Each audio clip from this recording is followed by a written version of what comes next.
Mananatili muna sa Camp Crame ang religious leader na si Apollo Kibuloy matapos tablahin ng korte ang hirit ng kanyang kampo para ma-house arrest o hospital arrest ang pastor dahil sa umano'y kalagayang pangkalusugan.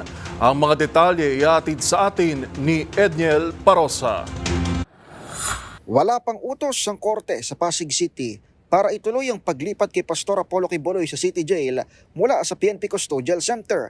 Ito ay matapos tablahin ng Pasig RTC Branch 159 ang hirip ng kampo ng religious leader para ma-house o hospital arrest dahil sa umano'y kalagayang pangkalusugan nito. Kinumpirma sa DZRH ni Attorney Israeli Tutorion, abogado ni Kibuloy, na mananatili sa Campo Crame ang kanyang kliyente. Sa hiwalay namang mensahe, sinabi rin ni BJMP spokesperson Jail Superintendent Jerix Bustinera na wala silang natanggap na order para ilipat sa Pasig City Jail ang religious leader. Nauna nang dinala sa naturang piitan ng ibang kapwa-akusado ni Kibuloy sa non-bailable na kaso bago humirip ng hospital arrest ang Kingdom of Jesus Christ founder, kaya nabalam ang kanyang transfer. Sabi ni Torion, maaari namang dalhin si Kibuloy sa PNP General Hospital kung kinakailangan nilang ilabas sa custodial center dahil sa kanyang hindi na idinitaling medical condition batay sa abiso ng korte.